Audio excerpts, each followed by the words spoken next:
Bonjour et bienvenue dans cette seconde vidéo consacrée au binôme de Newton. Dans la première vidéo, nous avons démontré la formule du binôme de Newton à l'aide de techniques de dénombrement.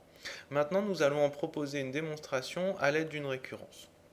Pourquoi proposer une rédaction alternative? Tout simplement parce que ce type de preuve peut être recyclé dans d'autres situations, en particulier pour démontrer ce qu'on appelle la formule de Leibniz, qui donne la dérivée nème du produit de deux fonctions n fois dérivables. Et vous voyez, la formule ressemble beaucoup à la formule du binôme de Newton. Vous aurez peut-être dans vos examens ou dans vos concours des sujets consacrés au binôme de Newton négatif, et bien maîtriser cette preuve par récurrence s'avérera très utile. Pour démontrer la formule du binôme de Newton, je vais avoir besoin de ce qu'on appelle la formule de Pascal. Pour ceux qui la connaissent déjà et qui en connaissent la démonstration, vous pouvez avancer dans la vidéo. Pour les autres, je vous explique. À gauche, j'ai développé différentes puissances de a plus b au carré, au cube, puissance 4 et puissance 5. Et je vais regarder les coefficients qu'il y a devant les termes dans les développements. Par exemple, ici on a 1 fois a carré, 2ab et b carré. Je vais les mettre ici. Ça fait donc 1, 2, 1. Ici j'ai 1, 3, 3, 1. 1, 3, 3, 1. Pour la puissance 4, j'ai 1, 4, 6, 4, 1. 1, 4, 6, 4, 1. Et la puissance 5, 1, 5, 10, 10, 5, 1. Et on voit se former une sorte de triangle, un petit peu tronqué ici. C'est ce qu'on appelle le triangle de Pascal. Ici, on a un axe qui va correspondre à la puissance n. Ici, n égale 2, 3, 4, 5. Et puis ici, un axe qui va être les différents k. Donc ici, k égale à 0. Puis 1, 2, 3, etc. Regardons ce triangle. Si j'additionne ce terme-là et ce terme-là, 1 plus 3, ça me donne exactement le terme du dessous. 1 plus 3 égale 4. Et il se trouve que ça marche partout. Regardez, 3 plus 3, ça donne 6. Prenons un autre au hasard, par exemple 6 plus 4, 10. Et vous pouvez vérifier, ça marche vraiment partout. On pourrait se poser la question, est-ce que c'est une règle générale sur tout le triangle? La réponse est oui, et c'est ce que nous allons démontrer. Avant de faire la démonstration, il nous faut d'abord une formule générale qui fonctionne tout le temps. Alors, si cette formule fonctionne tout le temps, qu'est-ce qui se passe? Au niveau n, ici on va avoir k parmi n. Juste à côté, on aura k plus 1 parmi n. Et ça doit donner, en additionnant les deux, k plus 1 parmi n plus 1. On doit donc démontrer la formule suivante, k parmi n plus k plus 1 parmi n égale k plus 1 parmi n plus 1. J'ai formulé la formule qu'on a conjecturée tout à l'heure en regardant le triangle sous forme de théorème. Donc on prend un entier non nul, k un élément plus petit que n, entre 0 et n, et on veut montrer donc cette chose-là. Écrivons d'abord le terme de gauche. K parmi n plus k plus 1 parmi n, c'est par définition factoriel n, sur factoriel k, factoriel n moins k. Pareil pour le terme suivant, factoriel n, sur factoriel k plus 1, factoriel n moins k plus 1. Et il faut montrer que l'addition de ces deux termes-là, c'est celui-ci. Alors écrivons-le pour bien voir ce qu'il vaut. K plus 1 parmi n plus 1, c'est factoriel n plus 1 sur factoriel k plus 1, factoriel n plus 1 moins k plus 1, c'est-à-dire factoriel n moins k. Donc il faut montrer que l'addition de ces deux choses donne ceci. Comme on a deux fractions, évidemment, il va falloir mettre ça au même dénominateur pour voir ce qui se passe. Maintenant, comparons un petit peu ces objets. La première fraction, il y a factoriel n-k. Par contre, il y a factoriel k ici et factoriel k plus 1. Donc il nous faut une astuce pour faire apparaître factoriel k plus 1. Pareil pour la deuxième fraction. On a factoriel k plus 1. Par contre, ici, c'est n moins k moins 1 et ce n'est pas tout à fait ce factoriel-là. Alors, avant de faire des calculs, je vous montre une petite astuce. Regardons par exemple factoriel k plus 1. Si on le réécrit un petit peu, c'est 1 fois 2 fois k fois k plus 1. Et on voit que le début là, cet objet-là, c'est en fait factoriel k. On a donc factoriel k fois k plus 1. On pourrait construire d'autres astuces, je vous en donne une autre. Par exemple, vous pourriez montrer que factoriel k plus 1, c'est aussi factoriel k moins 1 fois k plus 1. Je vous laisse développer pour vous rendre compte que effectivement ça fonctionne. Quand on a compris cette petite idée toute simple, ça va être très simple à ce niveau-là. Alors, revenons à cette expression ici. Factoriel n sur factoriel k, factoriel moins k, n moins k, plus factoriel n sur factoriel k plus 1, factoriel n moins k moins 1. Rappelons-nous, on veut arriver à ceci, donc ici j'aimerais k plus 1. Oui, mais pour avoir factoriel k plus 1, il suffit de multiplier par k plus 1 à ce niveau-là. Vous voyez, si je multiplie par k plus 1 le factoriel k, j'ai factoriel k plus 1. C'est ce que je vais faire, donc je vais multiplier en haut et en bas par factoriel k plus 1. J'ai factoriel n sur factoriel k. Je multiplie par k plus 1 en haut et en bas. Et factoriel n moins k. Ici, je veux factoriel k plus 1, donc ça je le garde. Et je veux factoriel n moins k. Donc il va me manquer n moins k pour avoir factoriel n moins k. Donc même idée, factoriel n sur factoriel k plus 1, n moins k moins 1, factoriel, fois n moins k, que je multiplie en haut et en bas. Je simplifie, donc c'est factoriel n fois k plus 1. Factoriel k fois k plus 1, c'est factoriel k plus 1. Fois factoriel n moins k. Ensuite, factoriel n, n moins k. Factoriel k plus 1. Et là, factoriel n moins k moins 1 fois n moins k, c'est en fait factoriel n moins k. Là, j'ai bien factoriel. Mes deux objets sont au même dénominateur. Je peux donc les regrouper. Alors, il y a factoriel n qui va se mettre en facteur. Factoriel k plus 1. Factoriel n moins k. Facteur de k plus 1 plus n moins k. K plus 1 plus n moins k. Je simplifie. Je tombe alors sur factoriel n fois n plus 1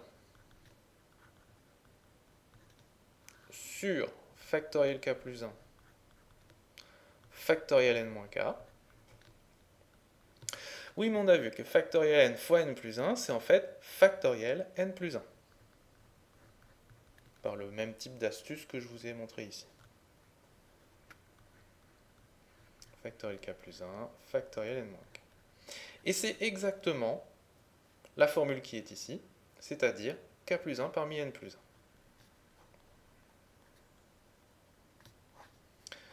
Ce qu'il fallait démontrer. Maintenant, une petite remarque. Donc là, j'ai réécrit le triangle de Pascal. Le triangle de Pascal va nous donner en fait un moyen assez simple de trouver le développement de a plus b puissance n pour des petites puissances de n. Par exemple, ici, c'est le a plus b au carré qui vaut a carré, une fois a carré, plus 2ab plus b carré. Et imaginons que je veuille le développement de a plus b puissance 6. Donc là, je suis à 2, 3, 4, 5. Il me faut la sixième ligne pour trouver a plus b puissance 6. Donc il y a toujours des 1 à gauche. Ensuite, on additionne les deux du dessus pour avoir celui du dessous. Donc 6, 15, 20, 15, 6, 1. Et donc je vais trouver facilement a plus b puissance 6. Ça va être a puissance 6 plus 6 a 5 b plus 15 a 4 b2 plus 20 a 3 b3 plus 15 a2 b4 plus 6 ab5 plus une fois b6. Et j'ai trouvé le développement sans trop souffrir de a plus b puissance 6. Commençons maintenant la démonstration du binôme de Newton par récurrence.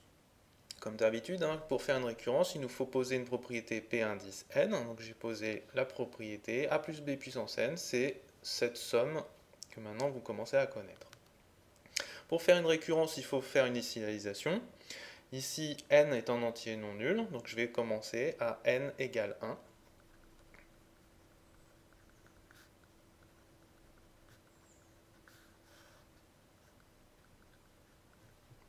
Donc il faut vérifier que pour n égale 1, cette formule est vérifiée. Pour n égale 1, a plus b puissance 1, c'est a plus b.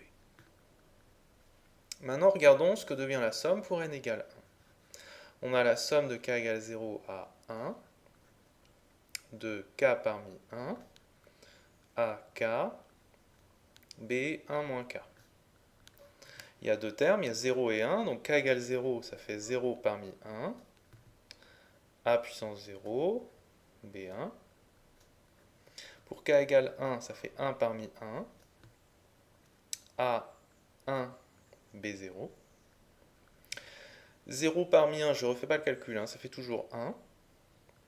A puissance 0, ça fait 1, donc il reste b. Ensuite, 1 parmi 1, ça fait 1.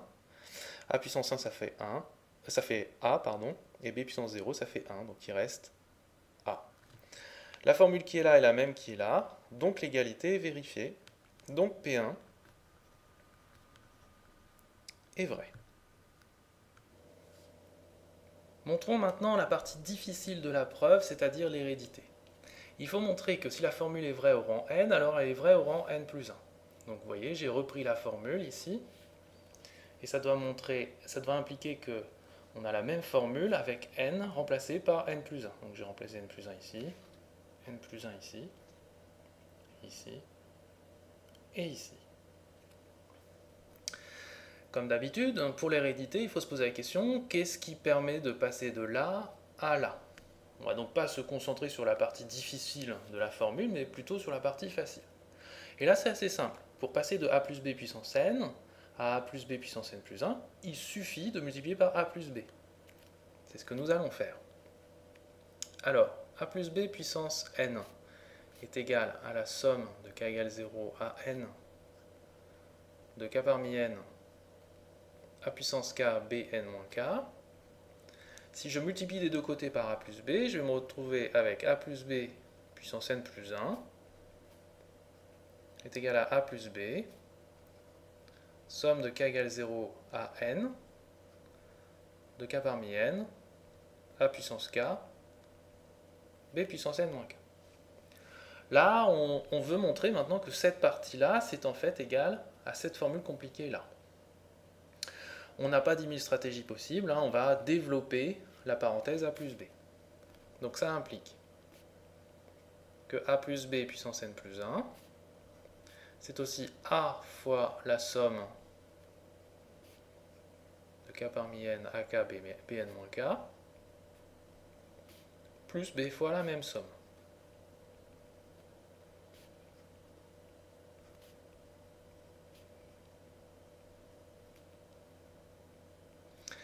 Arrivé ici, on va utiliser la linéarité de la somme. Comme a est une constante du point de vue de l'indice k, on peut rentrer a à l'intérieur de la somme. Ce qui fait que a va se multiplier avec a puissance k et va donner a puissance k plus 1. Donc ça fait la somme de k égale 0 à n, de k parmi n, a puissance k plus 1, b puissance n moins k. Même chose pour b, on va le rentrer à l'intérieur de la somme et le multiplier avec b, qui va donner b puissance n plus 1 moins k.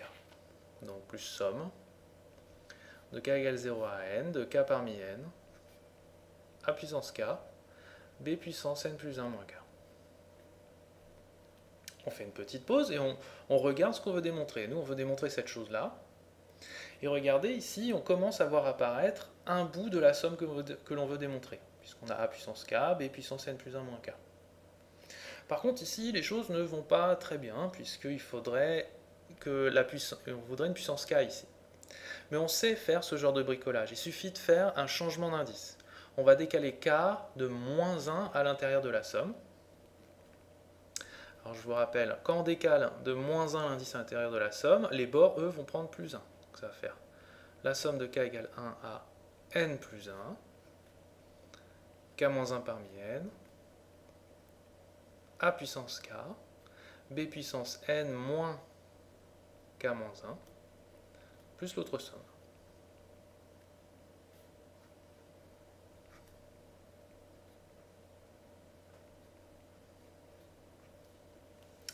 Examinons les choses. Là, ça commence à se ressembler. Et si je développe le moins, ça va faire moins moins plus, donc n plus 1 moins k.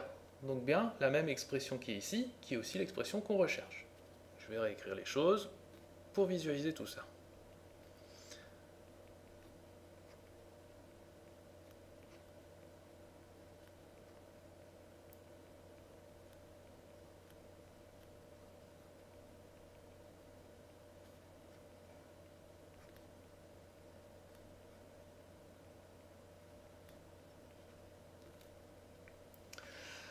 Maintenant, on est ici. Idéalement, ce serait de rassembler les deux sommes pour n'en faire plus qu'une, qui va ressembler à celle-ci. Mais là, on a un problème. On a un problème parce que nos deux sommes ne partent pas des mêmes endroits. Ici, cette somme-là, elle part trop tôt par rapport à celle-là, puisqu'elle part à 0. A l'inverse, celle-ci s'arrête trop tard par rapport à celle-là, puisqu'elle s'arrête à n plus 1 et celle-ci à n. Ce qu'on va faire dans l'étape suivante, c'est de mettre de côté le n plus unième terme de cette somme-là et le zéroième terme de celle-ci. J'ai recopié les deux sommes de tout à l'heure pour qu'on puisse s'y retrouver. Donc je répète, je vais enlever le n plus unième terme de cette somme-là et le zéroième terme de cette somme-là pour avoir deux sommes qui ont un même point de départ et un même point d'arrivée. Donc ici, quand j'enlève le n plus unième terme, il va me rester n plus 1 moins 1, donc n parmi n, a puissance n plus 1, b puissance n plus 1 moins n plus 1, donc b puissance 0, plus la somme qui va de 1 à n, de k moins 1 parmi n, a puissance k, b puissance n plus 1, moins k. Même chose ici, je vais enlever le zéroième terme, donc 0 parmi n, a puissance 0, b puissance n plus 1, plus la somme de k égale 1 à n, de k parmi n, a puissance k, b puissance n plus 1, moins k. Ces deux sommes, cette fois-ci, ont même point de départ et même point d'arrivée. Je peux donc les regrouper. Ça me donne. Alors je vais mettre, pour des raisons esthétiques, ce terme en premier. 0 parmi n, a puissance 0, b puissance n plus 1. Ensuite, je regroupe ces deux sommes. Ça me fait la somme de k égale 1 à n de k-1 parmi n, ak bn plus 1 moins k, plus k parmi n, ak bn plus 1 moins k.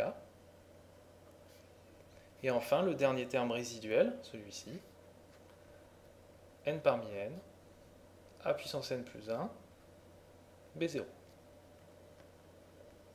Ici, de manière évidente, je peux factoriser par ak bn plus 1 moins k. Donc 0 parmi n, a0 bn plus 1, plus la somme de k égale 1 à n, de ak bn plus 1 moins k, facteur de k-1 parmi n, plus k parmi n, plus le dernier terme résiduel, n parmi n, a n plus 1, b0. Maintenant, rappelez-vous, tout à l'heure, on a démontré la formule de Pascal. Si on avait deux termes consécutifs en K et qu'on les additionnait, ça donnait le terme juste en dessous dans le triangle de Pascal. Et on est en plein dans cette situation-là. Ici, la somme des deux termes nous donne en fait K parmi n plus 1. Donc au final, on se retrouve avec 0 parmi n, A0 bn plus 1, plus la somme de k égale 1 à n, de k parmi n plus 1, à k, b n plus 1 moins k, plus le second terme résiduel. J'ai recopié à nouveau la dernière ligne. Maintenant, je vous rappelle, il faut essayer d'arriver à cette formule-là. Le terme central, c'est exactement ce qu'on veut, sauf que notre somme, elle doit partir de 0 et arriver à n plus 1. Donc, il nous manque le 0e terme et le n plus 1e terme. Mais en fait, ces deux termes manquants, ça doit être probablement ceux-là. Réfléchissons un instant. Si ici, je mets k égale 0, j'obtiens 0 parmi n plus 1, a puissance 0, b puissance n plus 1, moins 0. Et regardez, ça ressemble beaucoup à ceci, à l'exception de ça. Or, si vous vous souvenez, 0 parmi n, c'est aussi 0 parmi n plus 1, parce que ces deux valeurs valent toutes les deux 1. Même chose si vous regardez pour k égale n plus 1. J'ai n plus 1 parmi n plus 1, a puissance n plus 1, b puissance n plus 1 moins n plus 1, donc 0. Mais rappelez-vous, comme tout à l'heure, n plus 1 parmi n plus 1, c'est aussi 1. Et c'est aussi n parmi n. Donc c'est exactement, en fait, ce terme-là. Donc on l'intègre dans la preuve. On dit, or, 0 parmi n égale 0 parmi n plus 1 égale 1. Et n parmi n, c'est aussi n plus 1 parmi n plus 1 égale 1. Donc, je l'appelle étoile. Étoile, c'est aussi égal à 0 parmi n plus 1 à 0 bn plus 1, plus la somme de k égale 1 à n, de k parmi n plus 1 à k bn plus 1 moins k, plus n plus 1 parmi n plus 1 à n plus 1 b0.